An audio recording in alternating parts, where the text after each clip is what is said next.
Sa mga taong di po nakakalimot pong mag-subscribe, naniniwala po akong sila ay may natatanging busilak at may mabubuting kalooban. Saan man kayo naroon sa iba't ibang sulok ng mundo, sana kayo ay palaging malakas at malay sa sakit sa araw-araw.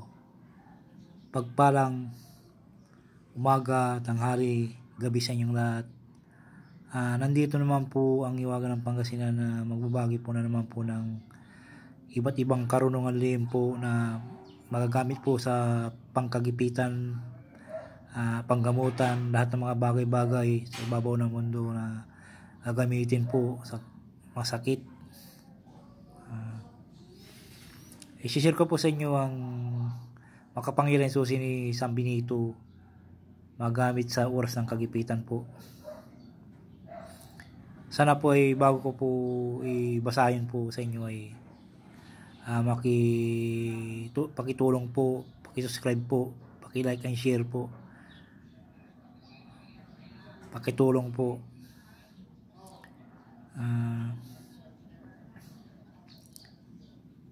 Napaka-importante po ito na pangkuan ni San Benito, susi na San Benito po ito.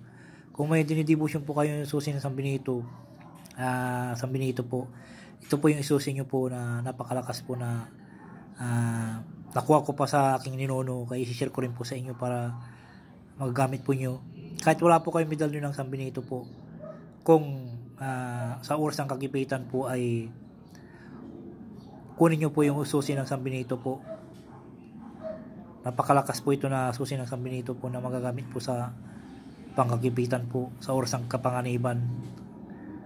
Mga bagay-bagay po, basta inusal mo to at ipo sa dibdib po, ay tiyak na makakamtan nyo po ang bisa po nito na maliligtas po kayo sa lahat ng kapamakan.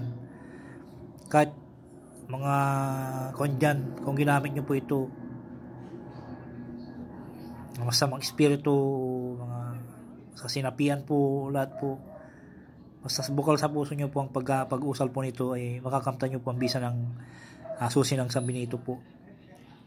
Mas maganda po kung may taglay po kayong medalyo ng San Benito, ipon nyo sa San Benito po. Ito po yung susi po ng San Benito po na original po na susi ng San Benito.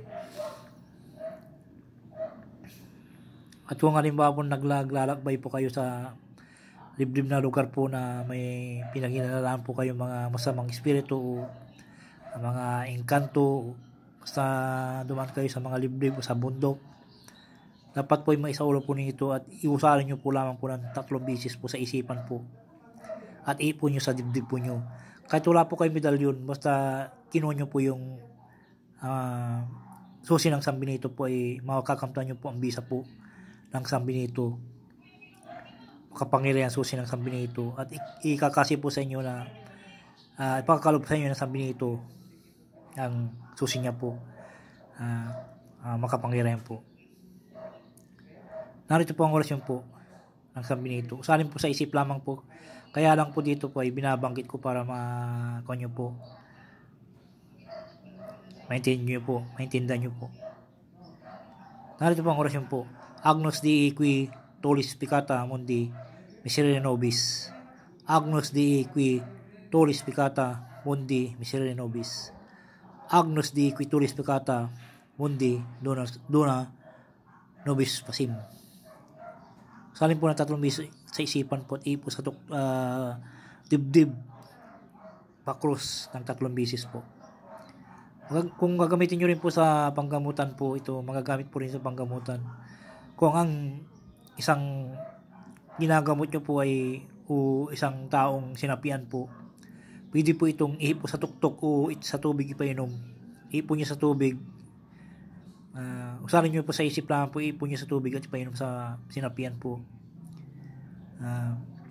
Huwag nyo po itong baliwalain po. Ito ay susi ng San Benito po na ipagkalog ko po sa inyo na makapangyarihan po. Sana po ay magustuhan nyo po ito at paki-subscribe po, like and share. Hiwaga ng Pangasinan lamang po. Tatanungin ko po napakalaking utang na loob sa inyo lahat po. Salamat po. At yung mga nagko-comment po na nag-request po, antayin nyo po at ipakakalog po sa inyo ang lahat. antay-antayin nyo po. Pasensya na muna kayo. Maraming salamat po sa inyo. At sa pag-unawa po ninyo, maraming salamat po.